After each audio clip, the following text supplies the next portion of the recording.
उत्तराखंड की क्लास में कल हम पिछले टॉपिक में हमने जाना सोमचंद किस प्रकार से यहाँ पे चंदों का संस्थापक कहलाया और थोर चंद के विषय में जानकारी दी गई।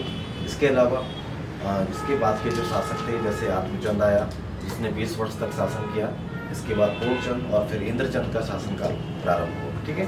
और इंद्रचंद के समय पे हमने जाना कि रेशम का व्यापार यहाँ पे हुआ और नेपाल से भी रेशम का व्यापार करवाया गया तथा नेपाल से भेड़े मंगवाए गए और एक प्रथा चलाई गई जिसको बोलते थे पटरंगदारी प्रथा। ठीक है।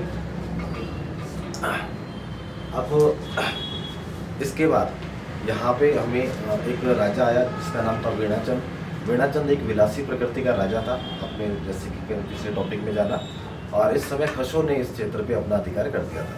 तो खस एक जाति थी और इन्होंने इस क्षेत्र को या कुमाऊं के क्षेत्र में अपना अधिकार किया, जिसमें अशोक चल का नाम आता है और एक कराचल देव का नाम आता है, कराचल। ठीक है। तो ये चल जो थे ये चल नामंत वाले राजा थे और कराचल का अभिलेख 1223 ईस्वी का मिलता है, जिसमें 10 मांडलिक राजाओं के नाम भी के नाम का उल्लेख किया गया है। ये 10 मांडलिक राजा जो थे ये इन्होंने यहाँ पर इस क्षेत्र पे अपना अधिकार जमा दिया था, क्योंकि इससे पहले का राजा एक विलासी प्रकृति का राजा था और इन मांडलिक राजाओं का नाम का उल्लेख यहाँ से बालेश्वर ताम्रपत्र से मिलता है। ठीक है। जो कराचल देव का ताम्रपत्र यहाँ पे था। इसके बाद 10 मांडलिक राजाओं के अतिरिक्त अब चंदों के राजाओं के नाम। उनके बाद जो अगला राजा है वो वीरचंद है। अब इनके बारे में कुछ जानकारी तो नहीं है, बस नाम का है इनका कि वंशावली में इनके नाम आते हैं। जैसे कि वीरचंद नाम का राजा होगा। वीरचंद के बाद रूपचंद है, रूपचंद। ठीक है। फिर लक्ष्मीचंद है, लक्ष्मीचंद। अब एक लक्ष्मीचंद बाद में भी आपको देखने को मिलेगा, एक लक्ष्मीचंद यहाँ पे भी है। इसके बाद धर्मचंद, धर्मचंद, धर्म,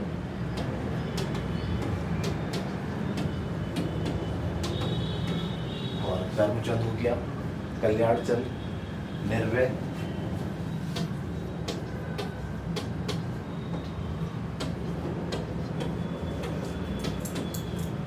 निर्भयचंद।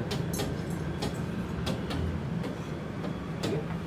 इसके अतिरिक्त नरचंद, नरचंद, नानकी चंद।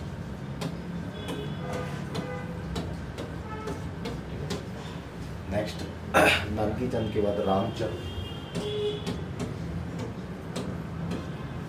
भीष्मचंद,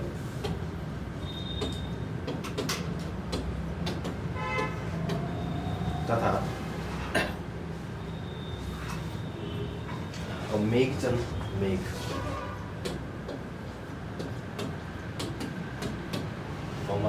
नेक्स्ट होगा ध्यानचंद और पर्वतचंद। ठीक, पर्वतचंद। ये कुछ राजा होते हैं, यानी कि अगर हम इनके क्रम को लगाएंगे तो लगभग ये 22वां राजा जो है ये पर्वतचंद है। ठीक है, 22वां राजा। फिर इसके बाद हम पढ़ते हैं 23वें नंबर के राजा को, इसका नाम है थोरचंद। थोरचंद। ओके, राजा का नाम क्या होगा? थोरचंद।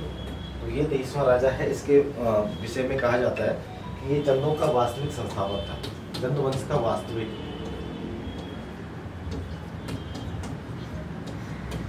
संस्थापक। क्वेश्चन क्या आएगा? चंद वंश का वास्तविक संस्थापक किसे कहा जाता है? थोरचंद का। जिसने हाँ वो यही है, जो सोमचंद था ना वो संस्थापक है और एक थोरचंद है जिसे हम वास्तविक संस्थापक बोलते हैं, क्योंकि यहाँ पे इसका टाइम मिल जाता है हमें। थोरचंद का टाइम 1261 से 1275 तक था। ये 1261 से लेके 75 तक यहाँ तक ये राज करेगा इस समय थोरचंद। यहाँ पे अब जो इसके ताम्रपत्र मिल रहे थे ना, वो इसका कार्यावधि यहाँ पे था और वो 23वें नंबर पे राजाओं में आती है। जब चंदों की वंशावली को हम देखते हैं तो वो 23वें नंबर का राजा होगा और इसे वास्तविक संस्थापक चंदों का कहा जाता है। ठीक है। इसे इस समय चंदों की वास्तविक सत्ता पे स्थापित हुई। तो वास्तविक सत्ता, चंदों की वास्तविक सत्ता पे किस टाइम पे वास्तविक सत्ता स्थापित की गई?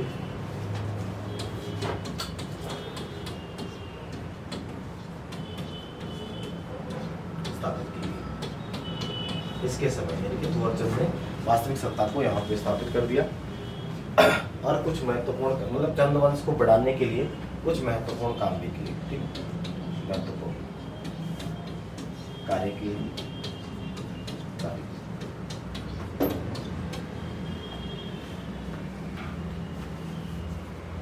अब यहाँ से सिर्फ यही क्वेश्चन आता है कि चंद्रवंश का वास्तविक संस्थापक किसे कहा जाता है? थोरचंद। और चंद्रवंश का संस्थापक कौन है? तो फिर सोमचंद का नाम आता है। ठीक है, अब थोरचंद के बाद जो अन्य राजा हैं वो कल्याणचंद, त्रिलोकचंद, यानी कि 24 क्रम में आप देख सकते हैं। कल्याणचंद, त्रिलोकचंद,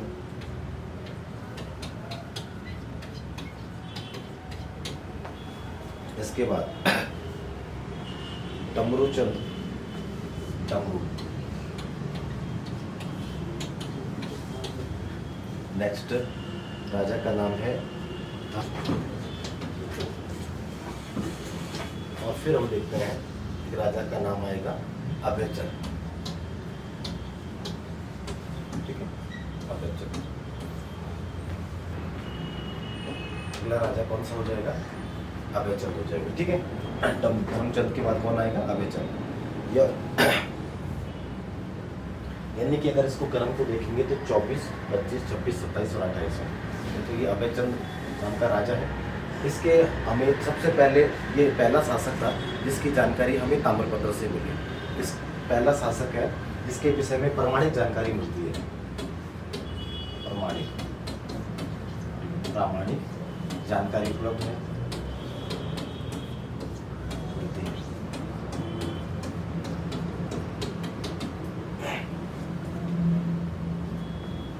चंद्रवंश का पहला अभिलेख किसी का प्राप्त हुआ? चंद्रवंश का पहला अभिलेख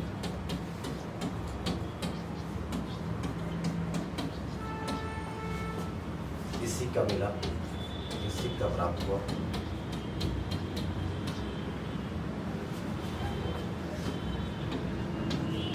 यानी कि अभी तक जितने भी राजा थे उन्होंने अपने नाम के उनके अभिलेखों का जिक्र नहीं मिलता है। ठीक है, लेकिन ये पहला राजा है जिसके क्या मिलेंगे?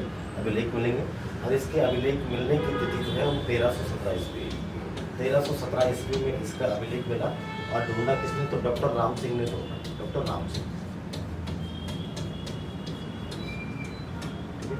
डॉक्टर राम सिंह ने 1317 ईस्वी में चंद्रवंश का अभिलेख की खोज की और ये मिला कहाँ से? तो चंपावत के निकट, चंपावत के निकट मादली नामक स्थान। चंपावत के निकट मादली, मादली एक जगह है, मादली, मादली नामक स्थान के समीप, नामक स्थान के समीप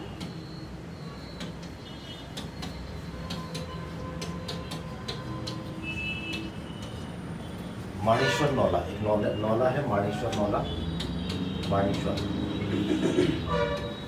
नौला,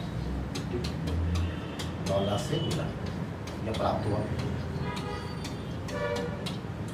अब क्वेश्चन क्या बनता है कि चंद्रवंश का पहला अभिलेख किस शासक का मिला? तो आंसर क्या आएगा? अभयचंद का मिलेगा। ठीक है, और कब इसकी खोज किसने की? वो डॉक्टर राम सिंह ने की है। और तिथि पूछेगा कि कब खोज हुई तो क्या आंसर होगा? 1317 ईस्वी के टाइम पे इसकी खोज कर दी गई, यानी कि अभिलेख 1317 ईस्वी का था। ओके, मिला कब सर? 1317 का तो ये अभिलेख रहा होगा।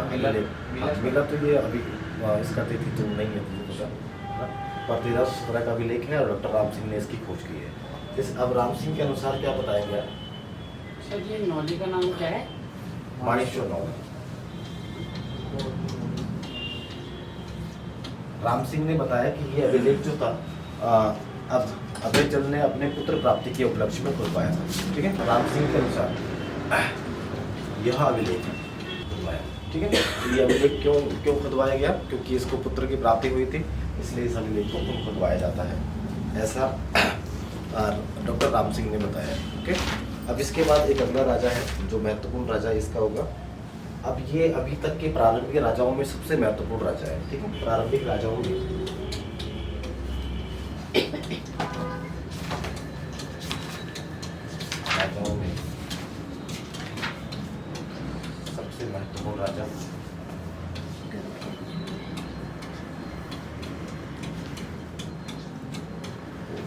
राजा है।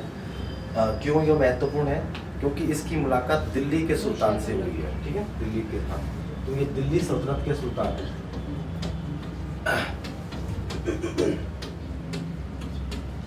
के सुल्तान FST मतलब फिरोज शाह तुगलक, ठीक है, तो फिरोज शाह तुगलक से दिल्ली दरबार जाके मुलाकात करता है। FST से मुलाकात करेगा।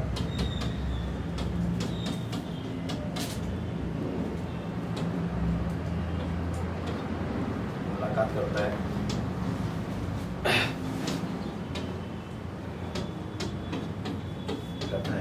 अब इसका रीजन क्या था, क्यों ये दिल्ली दरबार जाता है?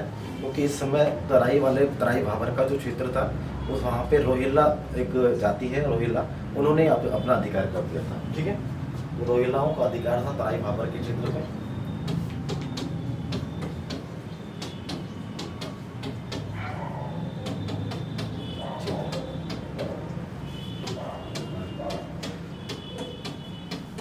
रोहिल्ला का अधिकार था।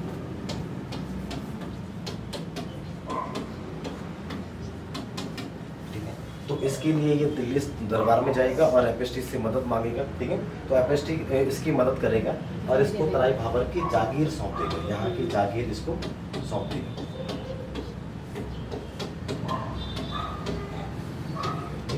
किसको सौंपेगा? तो ज्ञानचंद को सौंपेगा। अब इसके अलावा इसको एक उपाधि दे देगा, गरुड़ की उपाधि।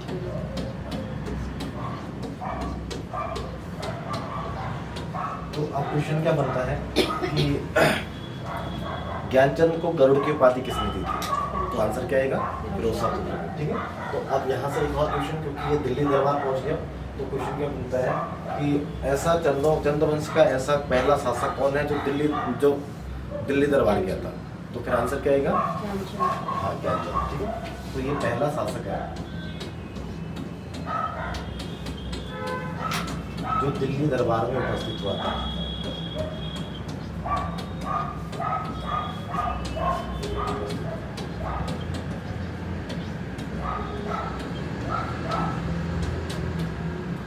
अब गरुड़ की उपाधि इसको क्यों मिली? क्योंकि ये गरुड़ेश्वर विष्णु का उपासक था, ओके,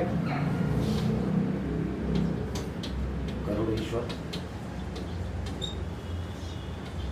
विष्णु का उपासक था।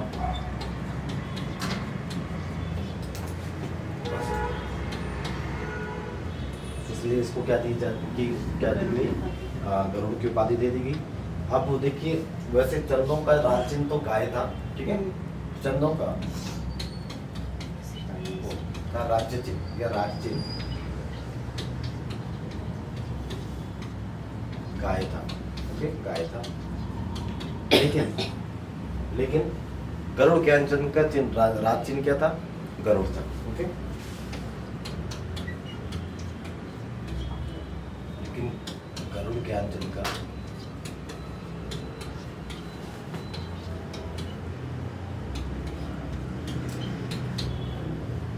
राज चिन्ह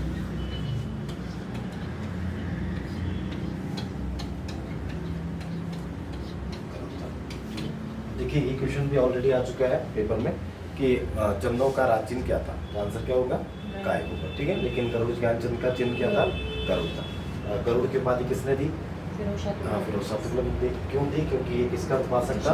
विष्णु का उपासक था। इसके अलावा इसको सिराकोट ताम्रपत्र है, सिराकोट ताम्रपत्र, यानी कि सिराकोट ताम्रपत्र में इसको बताया गया है कि इसको एक उपाधि मिल रखी थी, महाराजा धीराज की, महाराजा धीराज। इसके पास उपाधि कौन सी होगी?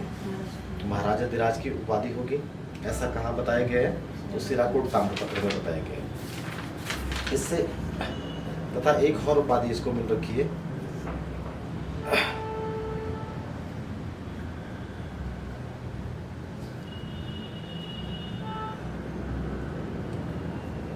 बरोड़ा ताम्रपत्र में। एक और ताम्रपत्र है बरोड़ा ताम्रपत्र। में ये बोला गया है कि इसको श्री राजा विजय वर्मा कहा गया है। श्री राजा विजय वर्मा, ये भी इसको कहा जाता है। ये आपने परीक्षा वाणी में भी ये फैक्ट आप इसको भी देख सकते हैं, वहां पे भी ये लिखा हुआ है विजय ब्रह्म, ऐसी उपाधि भी इसको मिल रखी है। अब सिराकोट ताम्रपत्र में महाराजाधिराज भी इसके बारे में बोला गया है। इससे यह पता चला कि गरुड़ ज्ञानचंद ने सौर एवं सिरा को जीता था, सौर और सिरा को जीता था। अब ये सौर क्षेत्र किसे बोला गया, ये पिथौरागढ़ के लिए बोला गया और सिरा बोलते थे डेडी हाट पे। सौर और सिरा। हाँ, इन ताम्रपत्रों से ये पता चला किसने सौर और सिरा क्षेत्र को जीता था, सिरा को जीता।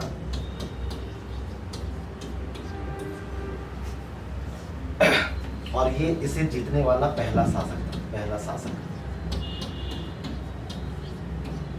सौर और सिरा क्षेत्र को जीतने वाला पहला शासक कौन होगा, तो आंसर क्या आएगा, ज्ञानचंद आएगा। इसके एक सेनापति का नाम भी हमें मिला है, यानी कि क्वेश्चन क्या बनेगा कि गरुड़ ज्ञानचंद का सेनापति कौन था, नीलू कटहत। नीलू कटहत था। इस नीलू कटहत को गरुड़ ज्ञानचंद ने एक उपाधि दी थी, कुमाऊं किलर। क्या आंसर, जो इसको उपाधि दी गई क्योंकि नीलू कटहत ने तराई क्षेत्र पे रोहिल्लों को उससे मुक्त करवाया था। वो तराई क्षेत्र है ना, तो इसने रोहिल्लों से आक्रमण किया और रोहिल्लों से इस क्षेत्र को मुक्त करवाया, इसलिए इसको एक उपाधि दे दी गई कुमाऊं किलर की। लेकिन बाद में एक षड्यंत्र के तहत ज्ञानचंद ने ही अपने सेनापति की हत्या कर दी, यानी कि नीलू कटहत को किसने मरवाया, ज्ञानचंद ने मरवा दिया। ठीक है, तो इस प्रकार हमने कैरेक्टर जाना, इसका नाम क्या था, गरुड़ ज्ञानचंद। ओके, समझे आप इसे। अब इसके बाद इसका एक पुत्र था, इसका नाम हरिचंद था, हरिचंद। हाँ, हरिचंद, इसका पुत्र का नाम क्या होगा, हरिचंद, जो कुछ महीने तक ही शासन संभालता है और उसके बाद इसकी मृत्यु हो जाती है। मृत्यु के पश्चात एक अगला राजा आता है, इसका नाम उद्यानचंद था, उद्यानचंद। ओके, सीक्वेंस अगर आप इनको लगाएंगे तो जितने बताए हैं वो सारे सीक्वेंस ही हैं। ओके, उद्यानचंद। इसके शासनकाल में चंपावत स्थित पालेश्वर मंदिर का जीर्णोद्धार किया। पालेश्वर स्थित चंपावत मंदिर का, या फिर चंपावत में स्थित कौन सा मंदिर है, पालेश्वर मंदिर है, उसका जीर्णोद्धार किया गया।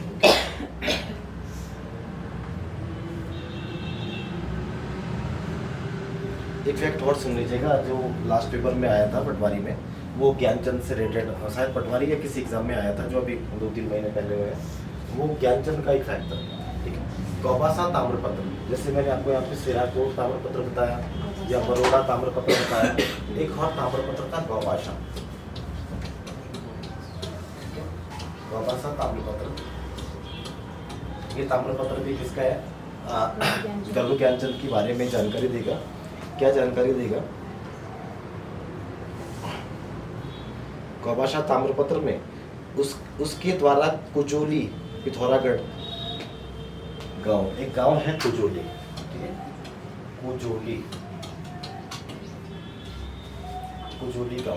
कुजोली गांव का है पिथौरागढ़। ये एक ब्राह्मण को, जो कुंज तिवारी ब्राह्मण है, या कुंज शर्मा भी इसको बोला गया है, कुंज तिवारी, कुंज तिवारी ब्राह्मण, इसको ये गांव जो है संकल्प के रूप में दान किया गया था। संकल्प के रूप में दान किया गया। अब संकल्प किसे बोलते हैं, संकल्प जो है ये राजा क्या करता है, भूमि को दान देने का काम करता है संकल्प में। कैसे, जैसे विद्वान ब्राह्मणों को दी जाने वाली भूमि को संकल्प या विष्णु प्रीति बोलते हैं। ओके, तो विद्वान ब्राह्मणों को दी जाती है। तो कुंज तिवारी वर्मा को गौबासा ताम्रपत्र में ये पता लगा कि कुजोली जो पिथौरागढ़ में गांव था, वो कुंज तिवारी को संकल्प के रूप में दे दिया गया था। ठीक है, तो ये क्वेश्चन लास्ट पेपर में आया था कि गौबासा ताम्रपत्र का संबंध किस राजा से था, तो आंसर क्या होगा, गरुड़ ज्ञानचंद से होगा। ठीक, अब आ जाइए नेक्स्ट पे, जो हरिचंद के बाद उद्यानचंद था। उद्यानचंद में हमने देखा कि इसके शासनकाल में चंपावत स्थित बालेश्वर मंदिर का जीर्णोद्धार कार्य किया गया, और इस कार्य में कुंज तिवारी शर्मा ने इस नामक ब्राह्मण ने इसका सहयोग किया था। तो इसकी जो यहाँ पे मदद कौन करेगा, सहयोग किया कुंज तिवारी ने।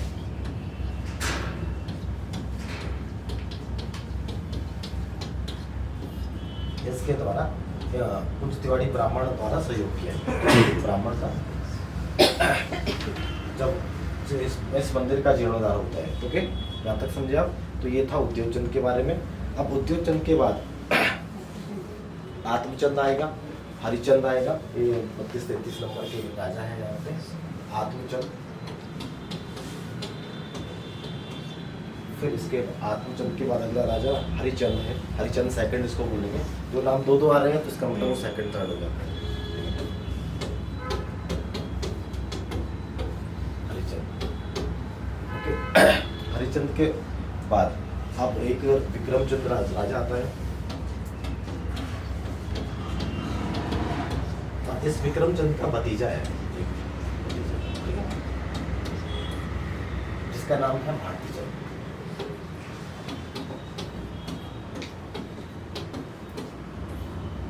अब ये शासक बनता है, यानी कि ये अगला राजा होगा। विक्रमचंद का भतीजा भारतीचंद ये गद्दी पे बैठता है, और इसका टाइम 1400।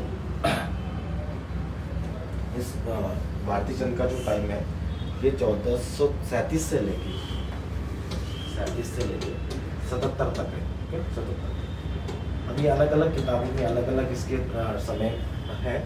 जैसे कि एक राइटर है घनश्याम जोशी जी, उन्होंने इसका समय जो है 37 से लेके और 50 तक बताया है। ठीक, जबकि अजय रावत जी बोलते हैं कि इसका समय 1437 से लेके 77 तक था। ठीक है, ये इस समय एक सबसे शक्तिशाली राजा है भारतीचंद, और इसके हमें इसका उल्लेख पवाड़ों से मिलता है। पवाड़े या लोक गाथाएं जो होती है ना, लोक गाथाएं, उसमें यानी कि भारतीचंद के पवाड़े या लोक गाथाओं में इसका जिक्र होता है। ओके, इस राजा का। इससे पता चला, इन पवाड़ों से पता चला, इसने कत्यूरी रानी की, कत्यूरी शासिका भागा धोनियाल से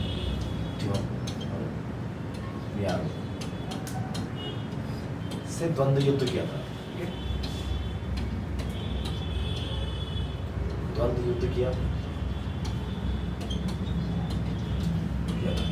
ऐसा उल्लेख मिलता है। कैसे, कहाँ से मिलता है, तो पवाड़ों से मिलता है। और ये कत्यूरी वीरांगना थी या कत्यूरी शासिका थी भागा धोनियाल, इसके साथ इसने क्या किया, एक युद्ध किया, जिस युद्ध को द्वंद्व युद्ध के नाम से जाना गया। ओके, अब इसके शासनकाल तक जो चंद राजा हैं वो डोटी को कर देते थे। ये आपने सोमचंद में भी देखा कि डोटी का राजा जो था सोमचंद के टाइम पे जयदेव मल था, और सोमचंद उसको कर देता था। तो लगातार सभी राजा डोटी को कर देते थे, और भारतीचंद के टाइम पे भी ऐसे ही हुआ कि डोटी के राजा को कर देना पड़ता था। किसको, भारतीचंद को। तो अभी क्या करता है ये 1441 का टाइम आएगा, 41 का समय है, और अपनी एक सेना बनाएगा सभी जातियों को इकट्ठा करके, सभी जाति को एकत्र करेगा। संक्षेप में समझ लीजिएगा, सभी जाति के लोगों को, जाति के लोगों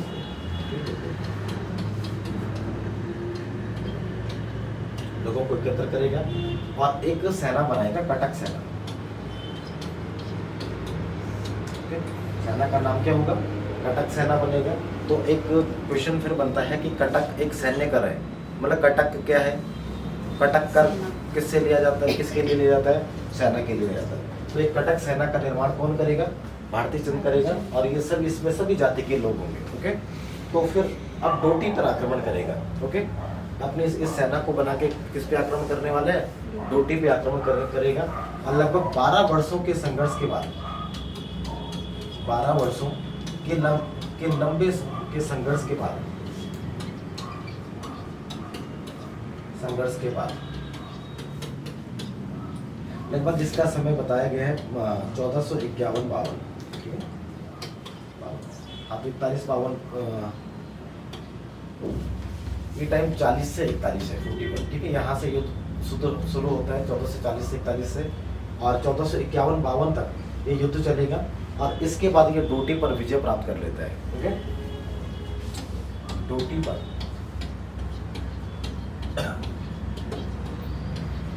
विजय प्राप्त करता है।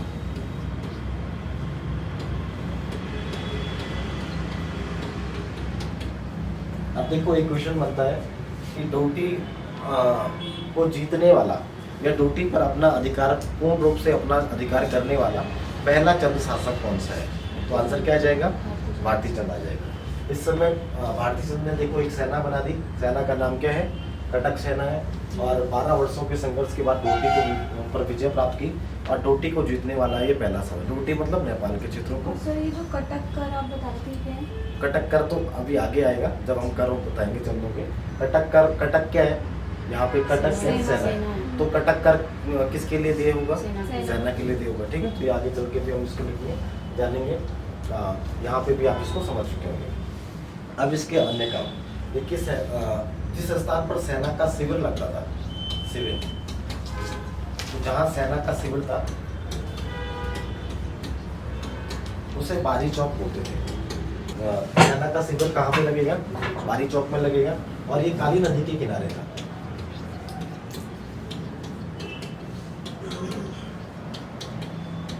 किनारे। अब जब ये 12 वर्षों से ये जो संघर्ष चलता है, ये सौर से प्रारंभ होता है। जो युद्ध शुरू हुआ सौर से प्रारंभ हुआ। सौर मतलब पिथौरागढ़ बताया गया है, सौर से प्रारंभ हुआ।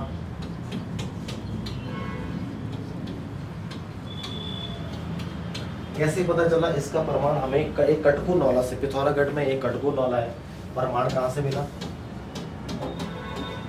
पिथौरागढ़ के कटकू नौला से मिला। कटकू नौला कि ये सौर से प्रारंभ हुआ था। सेना का शिविर जहाँ पे लगता था उसको बारी चौक कहते थे, और बारी चौक जो है वो काली नदी के तट पे स्थित था। ठीक है, इसके अलावा इसने सौर और सिरा को भी जीता। सौर और सिरा, सौर और सिरा वाले क्षेत्र को भी जीता। तो सौर सिरा आप जान चुके होंगे किस किस को बोलते हैं? पिथौरागढ़ और डीडी, दोनों क्षेत्रों को इसने जीत लिया। और इसमें इसकी हेल्प या इसकी मदद जो है, इसमें जो सौर और सिरा है उस क्षेत्र को जीतने में इसके पुत्र रतनचंद ने इसका साथ दिया था। रतनचंद ने साथ दिया। यानी कि जब ये सौर और सिरा को जीतेगा तो पिता के साथ उसका पुत्र भी क्या कर रहा है? संघर्ष कर रहा है, और पुत्र के सहयोग से इसने इन दोनों क्षेत्रों को जीत लिया था। ओके, जब इन क्षेत्रों को जीता गया तो यहाँ पे इन क्षेत्रों में इसने डुंगरा बसेड़ा को बसा दिया। बसेड़ा, डुंगरा बसेड़ा, ये कोई जाति है या यहाँ पे रहने वाले जो सामंत होते हैं। जैसे हमने कोई क्षेत्र जीत लिया तो वहाँ पे किसी सामंत को नियुक्त करते हैं। इन्होंने सौर सिरा को जीतने के बाद यहाँ पे किसको बसा दिया? डुंगरा बसेड़ा को बसा दिया। डुंगरा बसेड़ा के बाद मदन सिंह यहाँ का सामंत था, या मदन सिंह आया। इसके बाद एक राम सिंह करके सिरा का सामंत बना। राम सिंह, ये कुछ सामंत हुए। ओके, इसके अतिरिक्त उसके बाद मदन सिंह आया, फिर राम सिंह यहाँ के सामंत बने। अब इस डुंगरा से पहले, यानी कि डुंगरा बसेड़ा था, इससे पहले यहाँ पे मल्लों का अधिकार था। मल्ल कौन थे? डोटी के थे। मल्ल राजा थे ना डोटी के, जयदेव मल्ल, ऐसे आपने सुना होगा पिछले टॉपिक में। तो बसेड़ाओं से पहले कल्याण मल यहाँ का शासक था। कल्याण मल, ठीक है। यानी कि जब सौर और सिरा को जीता गया उस समय वहाँ का शासक कौन होगा? कल्याण मल था। और कल्याण मल को हराने के बाद डुंगरा बसेड़ा वहाँ के सामंत बने, और फिर मदन सिंह और राम सिंह, ऐसे करके ये लगभग 1539 तक इनका लेखा जोखा हमें मिलता है। यानी कि 1452 से लेके और 1539 तक यहाँ पर इन सामंतों का अधिकार था। ओके, क्यों ऐसे पता कैसे चला? क्योंकि पहले कल्याण मल था, इससे पहले और 1539 में एक राईमल करके एक शासक सामंत का उल्लेख मिला।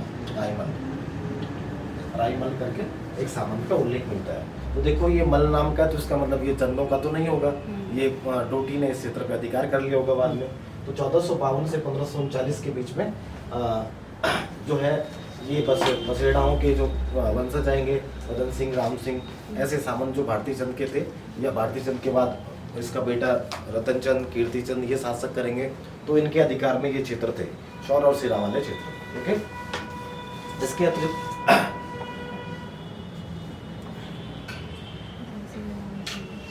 इसके बाद राईमल के बाद सोबामल भी यहाँ का शासक होता है। हरिमल ने भी यहाँ राज किया। हाँ, सोबामल, इसके बाद सोबामल,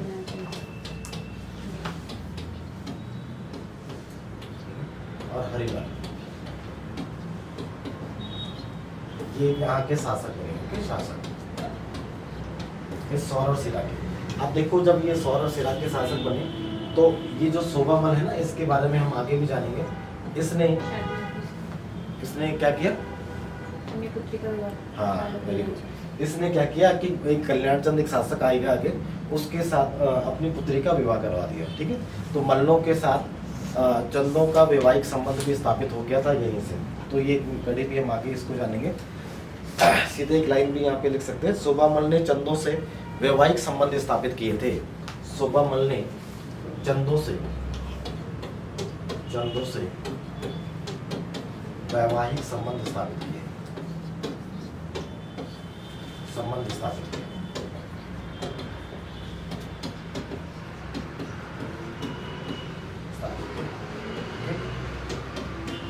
अब क्वेश्चन क्या बनता है, इनमें में से वो कौन सा शासक है जिसने चंदों के साथ वैवाहिक संबंध किए, बनाए? तो वो सोबामल है। उसकी पुत्री ने बालो कल्याण चंद के साथ विवाह कर उसका विवाह हुआ था। ठीक है, अब हम भारती चंद को देख लेते हैं। भारती चंद ने डोगरा बसेड़ाओं को बसा के यहाँ पे इस क्षेत्र पे अपना अधिकार जमाया, और सौर और डोटी क्षेत्र पर पूर्ण रूप से अधिकार करने वाला भारती चंद पहला शासक था। ये आपने जान लिया। डोटी को हराने वाला पहला शासक कौन सा है? भारती चंद है। कितने साल तक युद्ध करेगा? 12 वर्षों तक लगातार युद्ध करेगा। ठीक है, अब देखो इसके समय एक जाति का उद्भव माना जाता है। इस जाति को जानेंगे। इस जाति का नाम है नायक जाति। नायक जाति का उद्भव कब हुआ था? तो भारती चंद के टाइम पे हुआ। अब ये नायक जाति क्या है, इसके विषय में जानेंगे। देखो इस नायक जाति की उत्पत्ति डोटी के अभियान के समय हुई, डोटी युद्ध के समय हुई। जब डोटी युद्ध भारती चंद के द्वारा किया जा रहा था, डोटी का युद्ध, ठीक है, बात तक आ रहे हैं ना, समझ रहे हैं आप? तो भारती चंद के समय जब नायक जाति के उद्भव कैसे माना गया? भारती चंद जब डोटी युद्ध कर रहा था, तो इसने अपने सैनिकों को, इस समय भारती चंद के सैनिकों ने एक प्रथा चलाई। इस प्रथा का नाम था कटकाली प्रथा। कटकाली प्रथा, ठीक है। भारती चंद ने कौन सी प्रथा चलाई? कटकाली प्रथा। इस प्रथा में होता क्या था, या कटकाली प्रथा किसको बोलेंगे? जिसके तहत डोटी महिलाओं को, जो डोटी की महिलाएं हैं, उनको बिना विवाह किए भारती चंद के सैनिक अपने साथ रख सकते थे। ठीक है, यह चंद सैनिक बिना विवाह किए डोटी की महिलाओं को अपने साथ रख सकते थे, और इनसे उत्पन्न संतान को नायक जाति कहा गया। ठीक है, तो क्या कटकाली प्रथा में क्या होगा कि डोटी की महिलाओं को बिना विवाह किए चंद सैनिक अपने साथ रख सकते थे, और इनसे उत्पन्न संतानों को नायक जाति कहा गया है। हो गया, देख लीजिए इस लाइन को।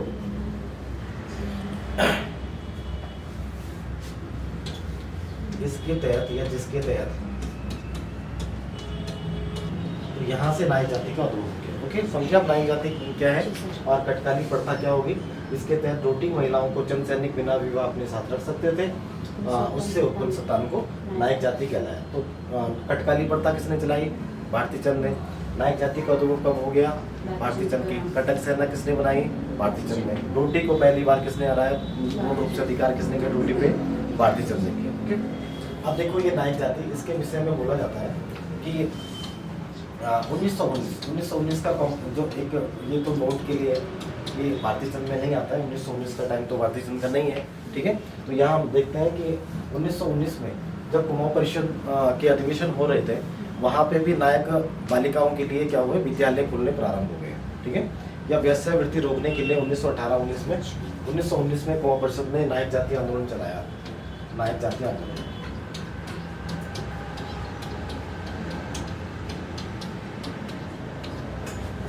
चलाया। अब थोड़ा सा नायक जाति पे एक बार प्रकाश डालते हैं।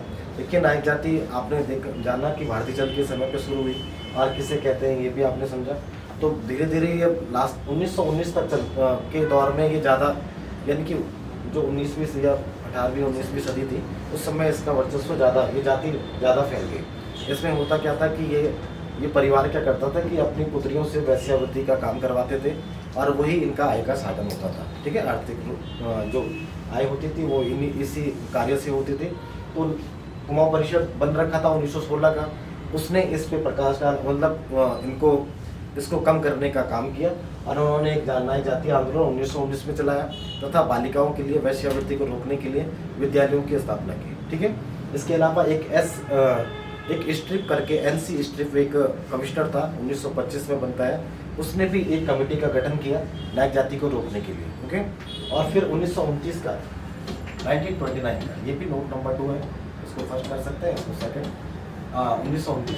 1929 में एक नायक जाति अधिनियम बनाया गया, ठीक है। इसको बोलते हैं नायक रक्षा कानून या नायक जाति रक्षा कानून, नायक जाति रक्षा कानून। ये लगभग ये भारत सरकार के लिए बोला जाता है कि नायक जाति रक्षा कानून 1929 में आया और इस कानून के आने के बाद एक रूल लागू हो जाता है कि अब 18 साल से कम आयु की जो बच्चे हैं या लड़कियां हैं वो वेश्यावृत्ति का काम नहीं करेंगे, ओके। इस कानून के तहत ये बताया गया कि 18 साल के बाद तो कर सकते थे, ऐसा कुछ यहाँ पे बोला गया है। और 18 साल के कम बच्चों के लिए ये काम ये अवैध घोषित कर दिया गया, ठीक है। और धीरे धीरे बाद में सामाजिक सुधार आंदोलन हुए या सामाजिक कार्यकर्ता है, उन्होंने इसे पूर्ण तरह से खत्म कर दिया, ओके। तो नायक जाति को हमें जाना है यहाँ पे, जो भारतीय संघ से शुरू हुई थी और 1929 में इस कानून के तहत इसको अब इसकी समाप्ति हो जाती है, ओके। हाँ, अब देखिए, ये था भारतीय जनता का कैरेक्टर, ये है रतन चंद। रतन चंद ने सौर और सिरा को जीता था, अपने पिता के साथ जीता था ना इसने, तो सौर सिरा को जीता था इसने। तो इसके बाद भारतीय चंद का बेटा जो रतन चंद है वो गद्दी पे बैठा है। इसके अलावा हालांकि इसके और पुत्र भी थे, जैसे कि सुजान कुंवर था, एक पर्वत चंद का नाम भी आता है, वो भी इसके पुत्र थे। लेकिन गद्दी पे कौन बैठेगा? रतन चंद बैठेगा। और इसके डोटी के साथ अच्छे संबंध थे, डोटी के साथ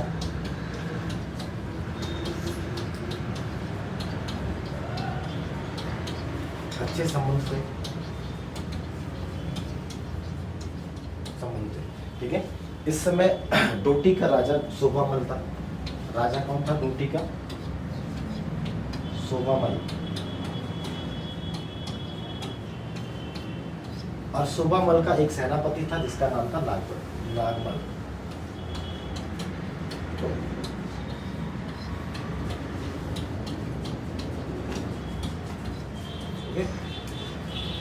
अब हुआ क्या कि नागमल ने अपने राजा को हरा दिया। जो सेनापति नागमल है ना, उसने अपने राजा पे आक्रमण कर दिया और राजा को हरा दिया। अब जब ये बात भारतीय रतन चंद को पता चले कि जो, क्योंकि इसके डोटी के साथ अच्छे संबंध थे, ठीक है, और शोभामल जो है अब गद्दी से उतर गया, तो ये सीधे कहाँ शरण लेगा? भारतीय चंद के पास आएगा, वहाँ शरण ले लेगा। तो भारतीय चंद अब शोभामल की मदद करेगा और नागमल को परास्त कर देगा, ठीक है। कि शोभामल की मदद करेगा क्योंकि शोभामल रतन चंद के पास आ गया और नागमल को परास्त करेगा। अब देखिए, ये काम इसने कर दिया कि इसने क्या किया कि शोभामल को दोबारा से गद्दी पे बैठा दिया। अब इससे चंदों की शान में क्या होगी? वृद्धि होगी। अब इसने कोई बड़ा काम कर दिया ना इसने कि राजा को दोबारा से गद्दी दिला दी, तो इससे चंदों के यश में एक वृद्धि मानी गई कि चंद जो है इस समय अब अपनी प्रकाष्ठा पे पहुंच गए, ओके। अब इसके अलावा ये एक उत्साह, अब इसके अंदर एक उत्साह हो गया कि मैंने क्या कर दिया, रोटी के राजा को दोबारा से गद्दी दे दी, है ना। तो होता है ना, कोई कॉन्फिडेंस बढ़ गया इसका। तो इसने कुछ अन्य क्षेत्रों को जीत लिया, जैसे कि जुमला, बजांग, ये क्षेत्र भी कुछ रोटी के क्षेत्र हैं। बजांग, महरा और थल, काली कुमार वाले महरा थल, इन क्षेत्रों को इसने विजित किया। जब इसका उत्साह बढ़ जाता है राजा को दोबारा से गद्दी दिलाने के बाद, तो ये जुमला, बाजंग और महरा थल के क्षेत्र को के यहाँ के राजाओं को परास्त करेगा। अब जुमला का राजा इस समय कौन होगा? तो जुमला का राजा था जगन्नाथ, ठीक है। तथा बाजंग जो बजांग है, बजांग जगह है, बजांग में इस समय खड़कू सिंह था, खड़कू सिंह, ठीक है। और महरा और थल, जो महरा और थल है वहाँ सूर सिंह राज करता था, सूर सिंह, ठीक है। इन क्षेत्रों पे ये राजा राज करते थे। जैसे जुमला में जगन्नाथ था, बजांग में खड़गू सिंह था और महरा और थल में कौन था? सूर सिंह था। तो इसने इन तीनों राजाओं को परास्त किया और इनको करदा बना दिया। करदा का मतलब कर देने का, ठीक है। अब ये राजा को कर देंगे, किसको कर देंगे? राजा को कर देंगे। अब राजा को कर क्या क्या देंगे? तो प्रतिवर्ष कर देंगे, कस्तूरी देंगे, कस्तूरी मृग,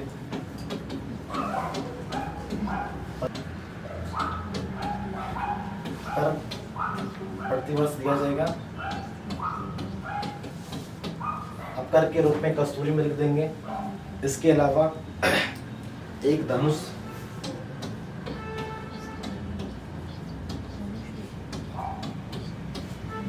तरकश, तरकस किसको बोलते हैं? जिसमें तीर होते हैं। तो तरकस भी बाणों से भरा हुआ होता है, ठीक है। ऐसे धनुष दिया जाएगा, तरकस दिया जाएगा। बाज देंगे, बाज,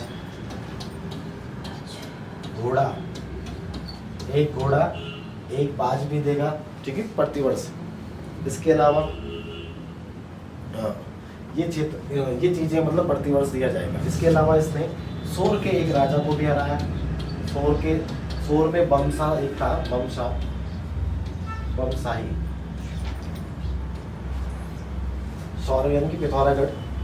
तो सौर के बम राजा को हराया।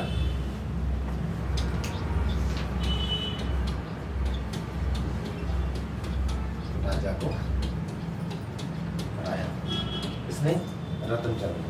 अब इसके लिए एक और इम्पोर्टेंट फैक्ट, सोर के बम राजा को भी कौन हराएगा? कौन हराएगा? रतनचंद हराएगा, ठीक है। इन क्षेत्रों पे किसने अधिकार किया? यहाँ के शासक ये थे, इनको करदा बना दिया और प्रतिवर्ष ये चीजें इनको राजा को देनी होती थी। अब इसके अतिरिक्त जब आपने देखा कि भारती चंद ने सौर, सिरा, डोटी सभी क्षेत्रों को जीत लिया, तो इसके पास जो है ज़्यादा क्षेत्र हो गया था। तो रतनचंद ने चंदों का पहला भूमि बंदोबस्त कराया था, ठीक है। रतनचंद ने चंदों का, ये चंद वंश का, चंदों का पहला भूमि बंदोबस्त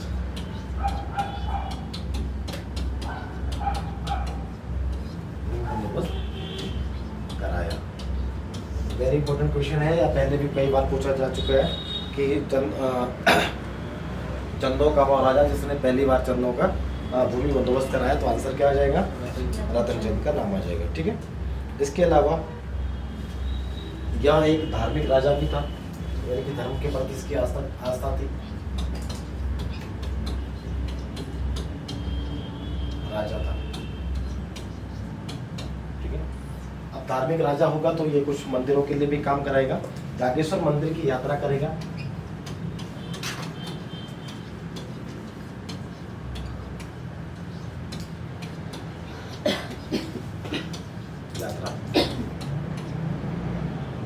जागेश्वर मंदिर की यात्रा कर वहां पर एक धर्मशाला का निर्माण कराएगा, ठीक है। यात्रा कर धर्मशाला का निर्माण कराएगा। वहां पर कहाँ पे? जागेश्वर मंदिर में धर्मशाला का निर्माण किसने कराया? रतनचंद ने कराया।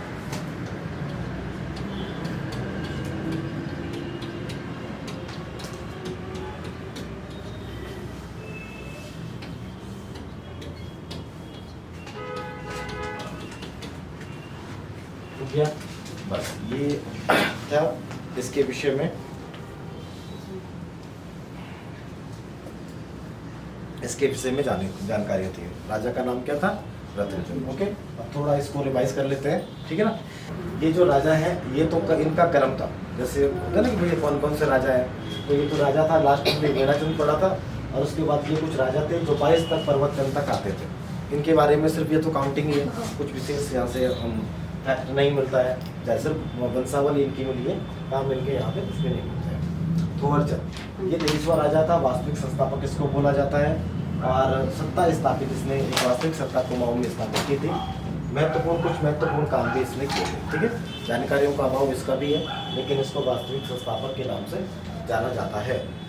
बाकी आपने इसके बारे में पहली क्लास में भी जाना, सोमचंद वाली थोवरचंद के विषय में, कि कैसे इसका उल्लेख हमें मिला और क्यों इसको संस्थापक वहाँ पे नहीं बोला गया। अब इसके बाद कल्याणचंद और त्रिलोकचंद तथा ठाकुरचंद, धर्मचंद ये राजा हुए, इनके ये वंशावली में है, लेकिन काम इनके कुछ नहीं है। इसके बाद अभयचंद एक राजा है, जिसकी प्रमाणिक क्वेश्चन क्या बनेगा, देखो यहाँ से शुरू हो गया पहला क्वेश्चन, कि वो चंदों का पहला राजा जिसका अभिलेख प्राप्त हुए वो कौन सा था? अभयचंद था, ठीक है, पहला क्वेश्चन इधर से। अब ये अभिलेख जो है वो किसने ढूंढे? राम सिंह ने। अभिलेख कब का था? 1317 का था, ठीक है। और कहाँ से प्राप्त हुआ? चंपावत के मादली नामक स्थान के समीप माहेश्वर नौला से प्राप्त हुआ, ठीक है। इसके बाद राम सिंह ने बोला कि अभिलेख अब कब कैसे क्यों खुदवाया गया, अभयचंद ने क्यों इसकी किया? तो पुत्र प्राप्ति के उपलक्ष्य में इसको खुदवाया गया, ठीक है, राजा के द्वारा। इसके अलावा अगला राजा गरुड़ ज्ञानचंद, ये तो आपने जाना ही है इसको। गरुड़ ज्ञानचंद ये पहले शुरुआती राजाओं में सबसे महत्वपूर्ण राजा था, और मुलाकात करने दिल्ली दरबार पहुंच जाता है। और किससे मिलेगा? अगस्ती से मिलेगा। जाने का रीज़न क्या है? क्योंकि रोहिलों ने आक्रमण कर दिया तराई क्षेत्र पे, तराई भापर पे आक्रमण कर दिया, और इसको छुड़वाने के लिए ये मदद मांगने जाएगा, और राजा इसको वहाँ की जागीर दे देगा, ठीक है। उसकी मतलब उसकी जो उसकी इच्छा थी उसको स्वीकार कर देगा। रोहिलों का अधिकार था जागीर के रूप, अब उसने उसको जागीर के रूप में दे दिया ये चित्र, तथा एक उपाधि दे दी, गरुड़ की उपाधि। रीजन ये था कि ये गरुड़ का उपासक भी था, गणेश्वर विष्णु का उपासक था, और यहाँ से पहला शासक दिल्ली दरबार में उपस्थित हुआ, जो पहला चंदों का पहला शासक जो दिल्ली दरबार में उपस्थित हुआ, तो कौन सा है? गरुड़ ज्ञानचंद। चंदों का राजचिन्ह गाय था, लेकिन इसने अपने राजचिन्ह किसको बनाया? गरुड़ को बनाया। तो यहाँ से पिकनिक फैक्ट ये भी आपको बन जाएगा, ठीक है, गरुड़ ज्ञानचंद को। इसके अलावा उपाधियाँ इसने धारण की हैं। सिराकोट ताम्रपत्र में महाराजा गौभाषा ताम्रपत्र भी इसका था, जो जहाँ पे कुजोली गाँव जो पिथौरागढ़ में है, कुंज तिवारी के को संकल्प के रूप में दान कर दिया गया था, और हाल ही में आया हुआ क्वेश्चन यही था 2017 में, ठीक है।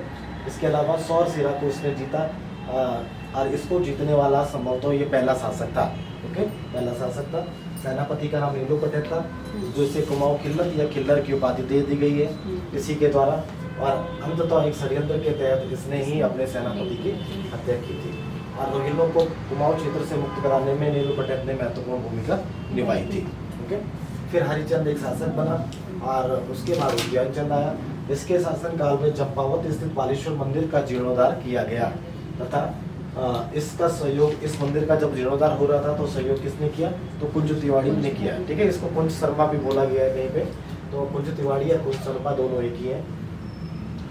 इसके बाद आत्मचंद, हरिचंद, विक्रमचंद ये शासक बने, और विक्रमचंद का भतीजा एक था जिसका नाम भारतीचंद था, ओके। अब भारतीचंद के विषय में आपने जाना कि इसके पवाड़ी और लोक गाथाएं हमें मिलती हैं, और पवाड़ी लोक गाथाएं में ये पता चलेगा इसने कत्यूरी शासिका या कत्यूरी वीरांगना भागा धोनियाल के साथ एक द्वंद्व युद्ध किया था, ठीक है। इसकी जानकारी कहाँ से मिली? पवाड़ी और लोक गाथाओं से मिली। इसके अलावा इसने एक 12 वर्षों का लंबा संघर्ष किया डोटियों के साथ, जो 1440-41 से स्टार्टिंग होकर 51-52 तक पहुँचता है। ये इस दौरान इसने अब युद्ध किए तो एक सेना को स्थापित की, सेना का नाम था कटक सेना। ये कटक सेना क्या थी? तो सभी जातियों के लोगों को मिलाकर इस सेना का निर्माण किया गया था। अब इतना लंबा संघर्ष करने को नहीं जाएगा, तो यहीं इसीलिए ये कटकाली प्रथा चलाएगा, या फिर नायक जाति यहाँ से उत्पन्न होगी, ठीक है ना। तो कत्यूरी शासिका धोनियाल को हराया, सभी जातियों को एकत्रित करके कटक सेना बनाई, 12 वर्ष को लंबा संघर्ष हो गया, डोटी पर विजय प्राप्त कर दी। हाँ, अब डोटी पर 12 वर्षों के संघर्ष के बाद इसने विजय प्राप्त की, और एक क्वेश्चन यहाँ से बन गया कि डोटी पर अधिकार करने वाला पहला शासक कौन सा था? तो आंसर क्या आ जाएगा? भारतीय चंद्र। ठीक है, भारतीय चंद्र आ जाएगा। इसके अलावा जहाँ सेना का शिविर लगता था उसको बारी चौक कहा जाता था, बारी चौक स्थान उसको बोलेंगे। इसके अलावा बारी चौक जो है वो कहाँ पे है? कारी नदी के तट पे था, कारी नदी के तट पे बारी चौक नाम है। तो ये युद्ध जो था कहाँ से प्रारंभ हुआ? सौर से प्रारंभ हुआ, सौर पिथौरागढ़ से युद्ध प्रारंभ हुआ। परमाण, कटको, नौला पिथौरागढ़ से ही हमें प्राप्त होते हैं इसके। और सौर सिरा को जीतते समय रतन चंद ने इसका साथ दिया था, जो इसका पुत्र था।